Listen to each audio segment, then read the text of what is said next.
Before we get into the review, I got to start the video off with giving a birthday shout out to the one, the only, Michelle Denise Taylor. She is my love. She is my heart. Today is her birthday. I just want to wish her a happy birthday. I continue to pray that she keeps becoming the woman that she admires to be in the image of God. And I just, want to send some birthday wishes out to her, and let her know that's all love coming from me. And, dinner on me later. I got it. But I definitely had to give her a birthday shout out before I got into the video. And happy birthday. I hope this year brings you nothing but blessings and joy. And, continuing to prosper and becoming the young lady that you aspire to be. Now back to our regular schedule program. You are watching an Al Bear review. Cue the music.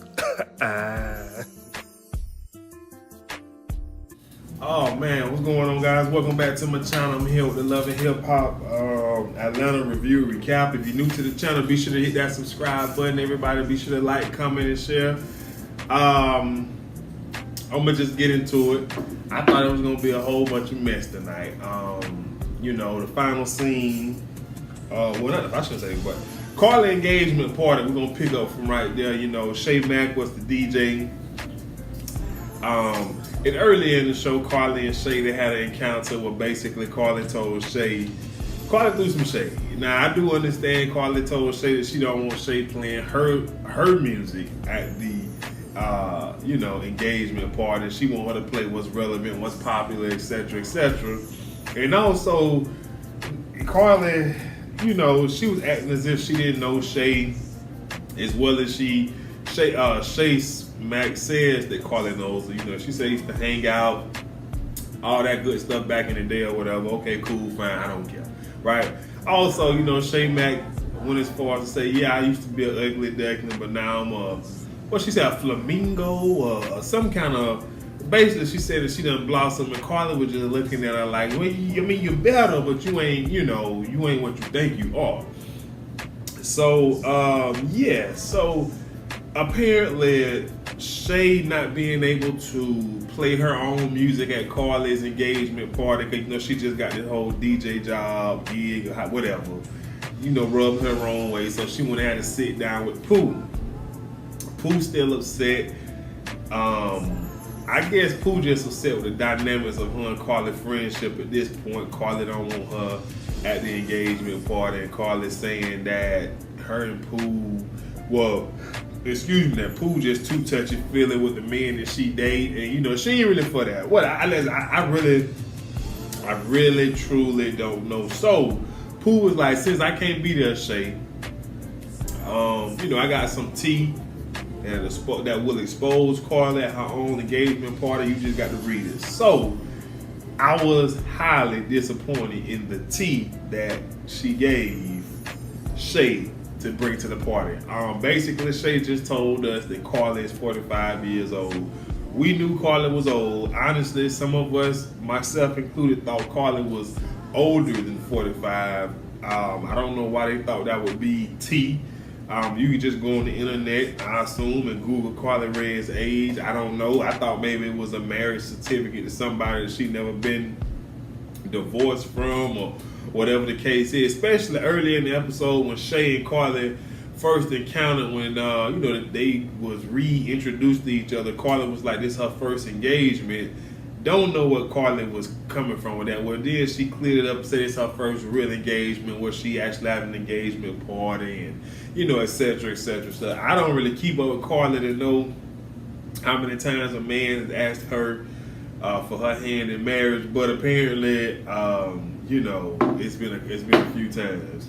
So So also we, the episode, it wasn't bad. You know what I'm saying? I didn't see the previews for this episode, but a lot of times they be having the previews pumping up the spirit. I be so ready to watch the show, and I'm just like, well, when is something gonna happen? Like, I'm thinking this whole exposed situation that Shay and Pooh had up their sleeve, I thought it was gonna be something worth, entertaining me or whatever the case is. But I was wrong. Anywho, I don't really want to talk about Carly trying to have a baby. I just think her and this dude, Mo from Arkansas Mo, whatever his name, they just need to do something different. Like, Carly is 45 years old. She's in no shape, to have a child, to give birth, or whatever the case is. So, that's that.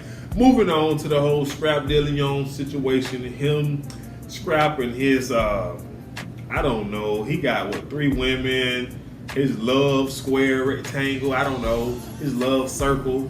He got Moniece, Tierra, and now apparently he has linked up with Tommy. They kissing each other on the video online and yada, yada, yada. So, of course, KK is upset. KK just really feels like Scrap just does not understand he has 1 foot in and 1 foot out of prison. He is living in a halfway house. He is not, he's not a free man. Even at the end of the show or whenever it was, he found out, he let everybody know that he finally was able to, be granted to be on parole. But even still, that's 1 foot in, 1 foot out. Like, I think his sentence, he got like 15 years on parole. I think he had like a 20-year sentence where he was supposed to do 5 in prison, but he only did 3. So the rest of it is automatic parole. I don't really know.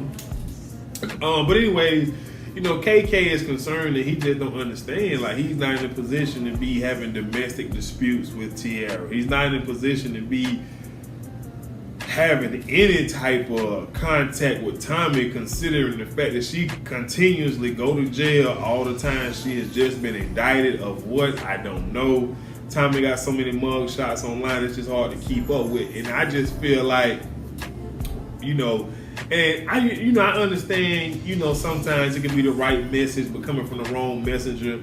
Because, KK got her rap sheet as well. But his whole family, except for the sister that he never knew, everybody got a rap sheet. Everybody's been to prison. Everybody that did time on probation, on parole, or whatever the case is, which is why he couldn't stay with any of them while he was in the halfway house. However, she is 1,000% right. And the only thing that I can, that I was thinking about as I was watching the show is this is why you just can't give. Man, let me tell you something. I'm gonna go ahead and I got to say it. Man, this episode just really made me feel like, I be on social media. You know what I'm saying? I be on Twitter, and when I see, women, young women, older women, or just women in general say, niggas just so dumb. I really felt that way watching this show, and I'm a man. You know what I'm saying? Like, I really am, because when the Scrap situation, it just made me feel like this is why you can't get nobody an inch, because you want to take a mile. Like, you living in a halfway house, that's the inch that they gave you. Now you taking a mile by going and linking up with Tommy, knowing that you should not be associated with somebody of Tommy's character, all the charges that she has pending against her, indictments, and whatever, knowing he should have not even told Tierra about Moniece, because he already knew exactly how she was going to react towards him. Like, he just and then the fact that he telling his mama like he gonna handle it, but I have yet to see any type of progress on the show. Not saying he ain't handling nothing behind doors, but I have not seen any progress on the show to him handling these situations that he has going on, and he just does not understand that. You can't play with the system like that, man. You are not a free man. Any wrong move, you're going to be back in the big house, and, your freedom, your temporary freedom is snatched away from you. So, saying all that to say, man, like, this episode should have been called Niggas Just Dumb. I'm sorry. Then moving on to the other dumb Negro in the show, Young Jock. Now, y'all may say, why I say that? Well, let me tell you. Just like I was telling my girlfriend, Young Jock, new girlfriend, Kendra, she is hell-bent on going to Carly Red's engagement party, right? So he coming up with every reason in the book why he don't want to go. He think he didn't count. He talking about he done caught the 72-hour flu and yada, yada, yada. Don't care nothing about none of that. So she go off on him like she's supposed to, you know what I'm saying? She like, sir, if you don't have anything to hide, then it won't be a problem with us going to this party unless you know, scared something gonna come out. Now, me personally, I am a believer that, you know, all information does not have to be disclosed, especially if it's information that probably won't ever come out. You get what I'm saying? So anyway, he felt the need to tell her that, you know, when him and her started kicking it, he still was dealing with Carly. You know, she started feeling the type of way and feeling like now she got to get to the root of this, got to get some details and got to do a little investigation, you know. And I just felt he was so dumb because I'm saying to myself, dude, you going to Carly's engagement party. So you think she willing to mess up her future marriage, break off her engagement with her fiance by telling your new woman like, hey, you know what I'm saying, when you and Jock started dating, you know what I'm saying, I still was sitting on his face. So just because, you know, Carly message, it'll be something like that. My thing is, the reason why I say he's so dumb because that would not come up. This is Carly's engagement party. She do not want to lose her fiance over telling the girl that you dating now that y'all still had something going on when him and her started dating. Like, that just makes zero sense now. And the fact that he didn't even think about that just made me realize how dumb he actually is. It just made no sense at all. Like, if I could see if it was just a event where Carly's gonna be at and her fiance is not gonna be there, then okay, maybe Carly gonna be Carly. Carly gonna be messy. But at an engagement party, it won't come up. You didn't even have to mention it to your woman. Now I do give you, you listen. I'm gonna give you some credit. Now you ain't got to hold that in no more. Because some people, holding stuff like that in eats you up. But apparently they wasn't even together. They was just talking, friends, and then it kind of, transitioned into a relationship. So y'all know how I feel. He should have just kept his mouth closed. It wasn't nothing that had to be told because we didn't even know about the overlapping until nobody in his circle, even his friends, Kurt, Scrap, they didn't know about this whole overlapping situation until he came out and said something. I mean, like I say, I tell you, boy, you can't give us an inch because we take a mile, boy. I'm talking about, man, I it's sad because, I'm a man myself and I just hate watching men just make us look stupid as a whole. Because I'm just like, bro, come on, man. Between Scrap not understanding his situation and how delicate his situation is and Jock just being stupid, like, I was just like, man, y'all got to do better. Y'all just making us look, you know what I'm saying, worse than we got to look. So anyways, we got to speak on, the whole Spice, black hypocrisy, Mimi, Rashida, Shakana, Tokyo, all the girls. Now, I have finally came to the conclusion. I have finally sought out a reason why Spice is on this whole black hypocrisy bandwagon. Now, I do think, Jamaican music is popular in the U.S. I think it is more popular in the Deep South. Like, I don't know if Jamaican music is popular in Atlanta, but I know it's played a lot in, like, Miami, Louisiana, places like that, because they always having all the, what they call them, like Jamaican festivals, reggae festivals, right? It's big deals, and like I say, Miami and like Louisiana, it's a big deal. Trust me, I know. But the reason that she on this whole bandwagon about black hypocrisy and why she feel like she need to bleach her skin is not for a bigger movement to actually put, the notice on, hey, us dark-skinned females got to do more, or we just get ignored because the Britneys, the light skins always get attention. That is true. But her motive is 1,000% her career. She wants to take her career to the next level. I understand it. It makes sense. You know what I'm saying? As an artist, that's what you should be trying to do. Figure out a way to take your career to the next level. But I think her hopping on this black hypocrisy bandwagon to do so is sort of kind of disingenuous, because I felt like if it was for the greater good, it wouldn't be about just her and her career. And like I said, she's right in everything that she's saying, but it's mainly because her career is at a halt. It's like she can't figure out the next best way to, keep progressing. Like maybe she should leave Atlanta, you know what I'm saying? Go down to a Miami, go to a Louisiana, go on the West Coast, California or something like that. But I don't think reggae music is that big in Atlanta, and I know Atlanta is very multicultural. It's a lot going on in the A. However, reggae just ain't really what it is in the A.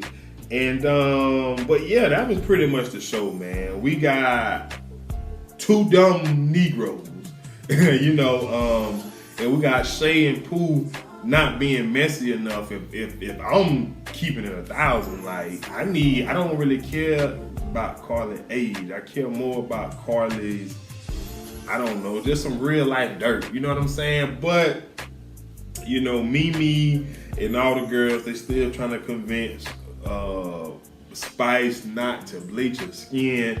At this point, I'm kind of just on the wave to, you know what I'm saying, let Spice do what she want to do. Like, please, if she want to bleach her skin, let her bleach it. If she feel like it's going to help advance her career, let her go, go forward. Because, at the engagement party, they just kept giving her all these unnecessary compliments. Oh, girl, your skin is popping, it is glowing, you looking beautiful. Like, stop buttering her up just because y'all don't support what she's trying to do. Like, look, sometimes the best support is to boost, is to let them do what they do, let them see it, they made a mistake, and then when they want to come home, you just welcome them back home with open arms. That's all you can really do. That's the best support. Just make sure your arms going to be open when they fall and they fail. That's it. But other than that, the show was a dud, but the previews be lit. But that's all I have. If you're new, be sure to subscribe. Everyone else, be sure to like, comment, and share, and I'll holler at y'all next time. I'm out of here. Peace.